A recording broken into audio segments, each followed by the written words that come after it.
Welcome back to AsArt with Nick and John. Go to asart.space for all the audio and video links. Today, we're going to dive deep into the 420 new Apple products. So the new version of the Apple TV, along from already being 4K, it actually has color calibration. I just read a highlight article on the announcements, and I actually didn't get this color calibration thing. So for Nick, kind of explain to us what it is, because I think I understand it. So now you just have to like put your phone up to it, and it will calibrate the colors the correct way, which is needed for movies, because when people edit and do effects and compositing and stuff, a lot of color is, like they're looking at a monitor that's calibrated to whatever the right calibration is for their edits and stuff. So be able to see movie in true color and stuff like the way it was meant to be has to be amazing. And this is a really interesting thing to talk about, because this is more kind of techie visual effects, post-production type thing, but it is very important. So when you go to a store and you look at TVs, a lot of times they crank up the contrast and the saturation so it looks like a really beautiful picture, but it's not really accurate. A lot of people would want it to not be accurate. They just want it to look cool. But you can think about us making these episodes. We try and calibrate our cameras to be in the same ballpark. You have to imagine every display out there, monitor, TV display, whatever it is, it's going to have slightly different color. And so you don't know what the people that made the footage actually intended it to look like. And a good example I can give that's not Apple related, but we'll do this really quick, is Game of Thrones, the really dark episode where they're all fighting at night. Everybody was complaining, we can't see what's going on here. But whereas other people were like, I can totally see what's going on. It's because the person who color graded and adjusted the color to have it look a certain mood and look was doing it on a calibrated display in a dark room where they have very fine control. So for them, it looked accurate and good. But for a lot of people watching it, it was too dark or too difficult to see what's going on. So if you can the playing field, the playing field, it gives you a much more consistent experience across screens, and that what you're seeing is probably going to be more accurate. And the one other thing I want to mention about this is what Apple's doing is a very new thing. So I think it's X-Rite that makes a color checker where you can calibrate monitors and screens and printers. I have a thing called the Nix, and you put it up on a wall, and if you want to match like paint or color an image, it has a little camera. It shines a white light on and takes color samples. That's the traditional way you've done color sampling if you want to try and match paint or images and things like that, and that can get very expensive. The newer thing that certain companies are doing is they will have you hold up a printed chart, and the software that takes, after you take the picture, the software that analyzes it says, I know this is a perfect red, a perfect yellow, a perfect blue, and it will say, okay, knowing that, now I can calibrate the monitor to make sure it's outputting that, or the print, or whatever it is. And Nick and I actually use these color charts every time we shoot to help us match the color. So anyway, it's really cool that Apple's doing that. And I don't know if there we go. There we have our color chart that we use pretty much every time we shoot here. So that's a really cool thing that I don't know if other monitors and things like that have already integrated that. I know very professional monitors have self-calibration tools, but I haven't owned one of those. Those are thousands of dollars. So that Apple's doing this in a consumer level product is really, really cool. And then the other thing, it's not super big, but it's the Apple AirTags. Now you can put your keychains, if you lose your keychain, or you can put it on your dog too, and you can know where your dog's at walking around the house or whatever. So great. So my dog's gonna be making the Apple ringtone. Ding, ding, and I think you can give it like an image icon too, so you can like take a picture of your dog and you can see him on a map like walking around. And stuff like that's hilarious. So I don't have much experience with this, but from what I was reading, other products, I think like Samsung and other product manufacturers already have this technology. So to an extent, this is kind of Apple trying to catch up. I know some people that have tags on there, say like their remote controls, or I think the Apple AirPods have those, right? Where if you lose them, you can locate them. I think so. But anyway, people that I know that have this really like these types of features where you misplace something that's easy to find. And so it's not something I can personally attest to, but it sounds like if you guys have Dude, they're going to make so much money off this. Yeah, but I'd love to hear other people that are using other brands. I'd love to hear about this. Is totally going to be used. It's totally going to be used by people. Yeah, for sure. I mean, they'll probably leave it in their car so they can find their car when they're parking or whatever. Yeah. Okay, so the big overhaul was the M1 chip for their new computer systems and the iPads now. So like the M1 chip, what I got from the talk, I'm no expert like John is, but what I got from the talk was basically it's like your RAM and your processor in one. Basically. Yeah, so I'm not an expert on this at all either. I'm very interested in how ARM, which is being acquired by NVIDIA. There's a lot of fun kind of talks about this, but it is a big, huge thing. So Apple, they had their A1, A2, A3 chips, which was their kind of custom silicon, but they were licensing it and using chips from all kinds of other sources in their mobile products. And, you know, if you really think about it, way back when I was working contract for Apple, we were doing a lot of inbox stuff for them. And at the time, my boss, who's a really intelligent guy, was really locked into the Apple like business workflow for them. What he's saying is just his own personal opinion. He goes, yeah, I really don't get why Apple is still making like computers. He was figuring if they just release their OS, they make such good software, but it was already running on Intel systems anyway. Why don't they just make software? Because they don't make a huge amount of money off of their computers. They make a whole lot of money off of their phones and their tablets, but not really their computers. So for a while, and Apple, I think, was thinking about this at some point, like, why don't we get out of the computer business and just make phones and more consumable devices, right? And to an extent, and this is just my view of it, I feel like they're almost going that direction because the majority of their money they still make, or a big chunk of it, is the mobile, whether it's an iPad or phones. But then they're taking all the technology that they're using in their phones and tablets and bleeding that over into their actual workstations or MacBook Pros, MacBooks, iMacs. All this is switching over to their M1 chip. Basically, we want to condense things all the time, right? You're like, remember how computers were huge and you're like RAMs were this big thing. Like, then when everything went to a phone, everyone was super impressed. It's like, dang, like the rocket or the first rocket in space, you know, the phone has more technology than the first rocket to space and all this stuff, right? Like condensing. But what's cool is now it's making things flatter, like surface wise, because now it's just like the whole computer is just like the bottom part of the iMac now.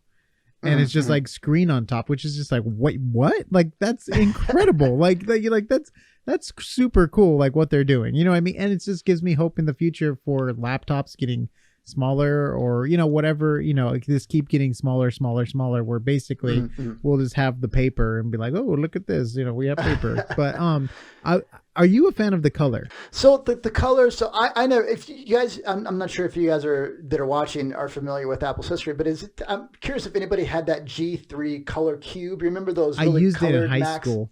Yeah. So for a while, way back, Apple had a huge amount of color. You could pick whatever color you wanted your computer to be and things like that. And I think a lot of people liked them. To me, they looked a little bit tacky because they were like plastic, and it made it look like a less of a professional device. But it seems like that's what they're kind of wanting to do, is like, okay, I can personalize this to look to my taste and things like that. I think it's a cool idea. I would, me myself, if I was buying something like that, I'd probably just stick to the basic colors because I don't want things to really pop out and things like that. But it's cool that they're giving them option like phones. I'm assuming they started this with all the phones, and they noted that people really do like that choice in color. I wonder if it's harder for them because when they manufacture it, do they have to include that color from the get-go, or are they easily swappable if they find? Yeah, that's very interesting. Yeah, that's a good question. But that's probably cheaper than the computer stuff, though, right? The outside. Yeah, for sure. So what I wanted to say about the actual insides of it, the M1s and everything like that. So the guts. One of the big things that Apple's done over the years, if they don't want to have to be reliant on anybody else. So a big thing that kind of started taking me away from Apple products is when they stopped using NVIDIA graphics cards, because at least in visual effects and post-production, NVIDIA cards have something called CUDA cores, and that speeds up processing a whole lot. And when they stopped using that, it kind of was a big step back in processing power. And that was because there was some type of feud between Apple and NVIDIA. And to this day, supposedly, Apple still holds this feud. A big thing for Apple is when they switched from the IBM Power PC processors to Intel processors, because now anything that would run on a regular IBM PC, or just a PC, a Windows PC, could now run on a Mac if you installed Boot Camp, and you could load up the software. The interesting thing is now they had that feud with NVIDIA over graphics cards, and this is a very publicized thing. Well, who is in the process of acquiring ARM, who makes the M1 processors? Oh, NVIDIA. So NVIDIA is in the process of acquiring them, and so they're still controlling the flow to an extent of their products. But the big thing is ARM processors are mobile processors, so you can't load up Windows or something on a Mac anymore. And not that many people did that, but software has to be optimized for these new architectures and things like that. But the cool thing is now you can run the exact same app on a phone and on a Mac. So it completely bridges that gap between your mobile device and your actual computing devices, which is interesting. Which almost leads to the iPad discussion where now I think you can have up to like 16 gigs of RAM in your iPad Pro, which is like you can run probably Final Cut, Premiere Pro, Photoshop. Like it's basically a computer screen that you can that's interesting. Travel around with. You know what I mean? Like think about it. I mean, that's like it's like an Air, right? Like I don't think Airs even had 16 gigs of RAM. Maybe that was so the nicest M1 Macs they're releasing that they announced have 16 gigabytes of RAM, which is honestly kind of on the low end of MacBook nowadays. Pro, iMacs. Like they supported way more up until they started switching to these M1. So a lot of people are concerned about that and of the processing things for the M1 chips that we'll talk about in a little bit. But that's very interesting. So you're right. They could technically, if you had a keyboard and mouse, literally load up Final Cut because it's the same exact architecture now. You could load up and use Final Cut. That's weird, on a phone or on an iPad. Technically, that's very interesting. I hadn't thought about that. I don't know if that's what the goal is. If you guys probably know some... I mean, what else? I mean, might as well, right? Because then it's just more accessibility and the traveling. That's the whole thing with Apple, right? Like they changed the card so it's like on your phone now. So you got rid of the card. Their whole thing is just making a computer into a phone, like just making life easier. And if you can do that with an iPad, it sounds like something they would want to do. Well, the only thing is, it seems like it kind of cannibalizes their own markets. I mean, when you had the iPhone, it was selling like crazy.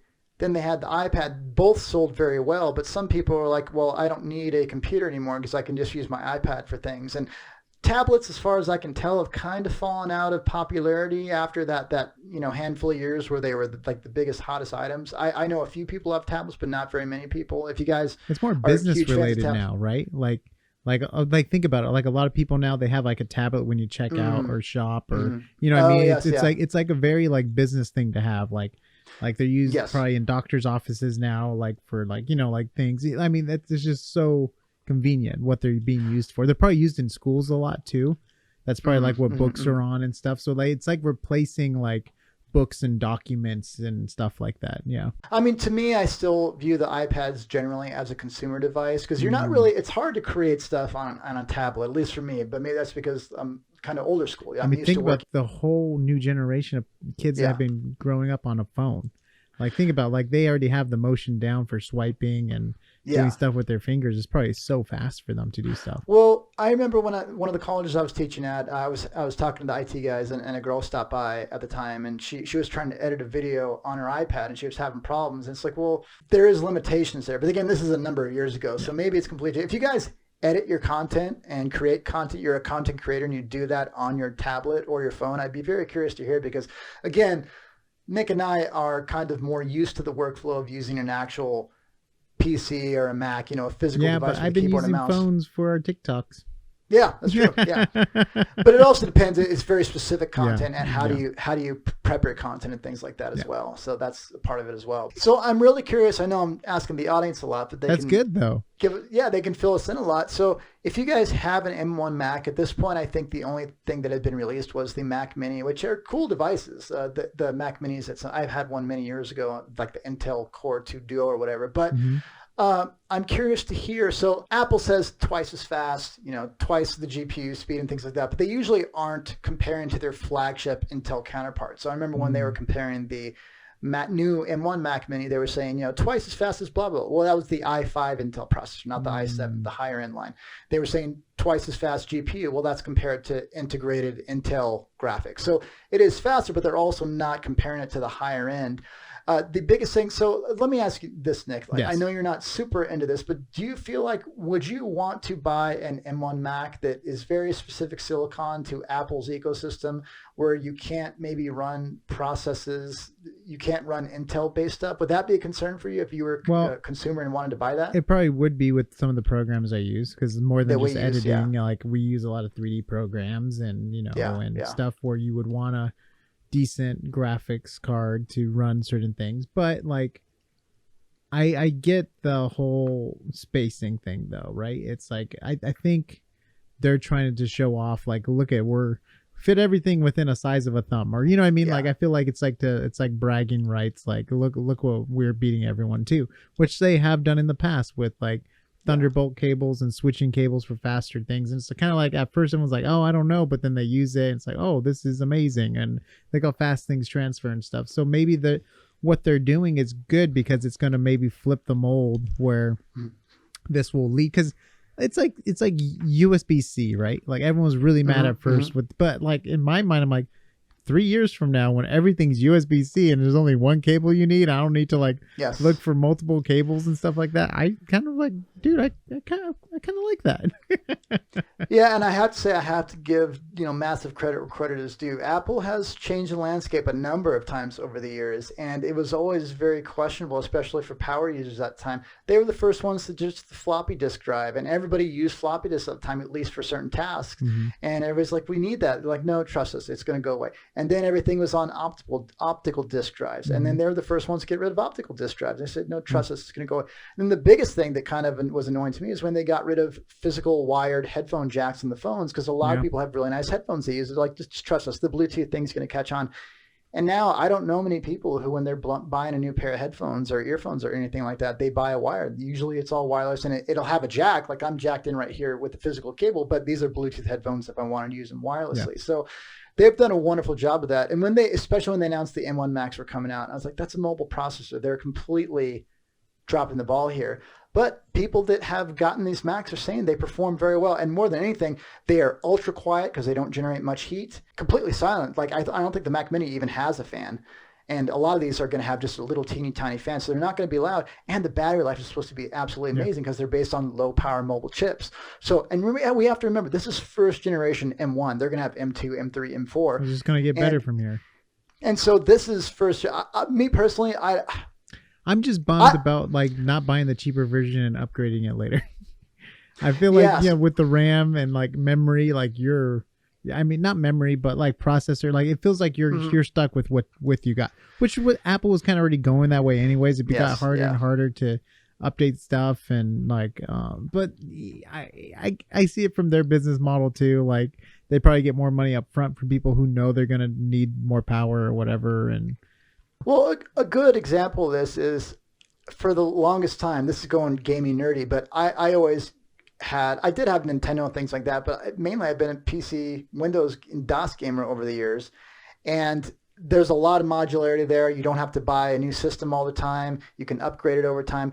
But that's complex, and a lot of people don't want to mess with that. So they buy a Nintendo or an Xbox or a PlayStation. It's just easy. You sit down, you know it's going to work. The hardware is all optimized to work together. That's kind of Apple's ecosystem. And I do feel, to be honest, I feel like the M1 chip and everything is just to maximize profits. I don't feel like, at least at this point in time, it's to make the life of creators and people who use Macs better. It's to maximize their profits in using their own silicon and things like that.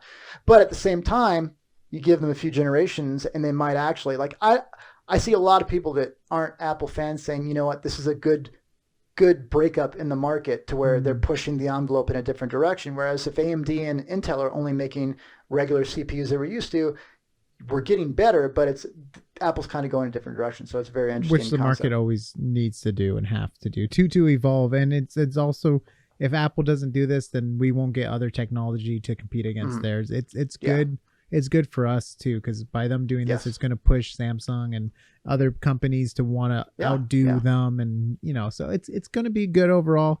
It might be rough the first version, and there probably is going to be issues and stuff like that, but it's one of those things where it's progress. I mean, we're going to be building towards progress ultimately. The only thing that bothers me, and it's obviously not bothering me because I'm not planning on going out and running out and getting one or anything, is that they're making their pro products these mobile chips, and there's nothing wrong with that if it had the exact same performance. But a MacBook Pro is supposed to be pro feature set and processing set, unless it's optimized for this Apple M1 Silicon. And they call it Rosetta 2. So when you went from IBM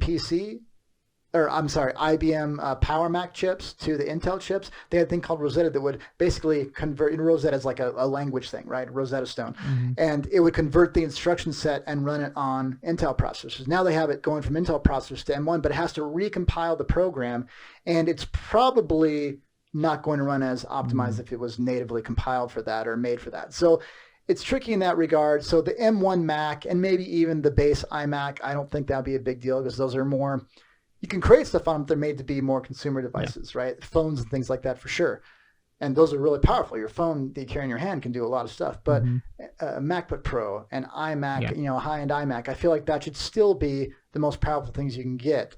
But again, like Nick was saying, this is first generation. By the time we get to M3, M4, and I swear they're going to probably use the Mach 4 thing, you know, for like speed, you know, Yeah. Mach 4 or whatever.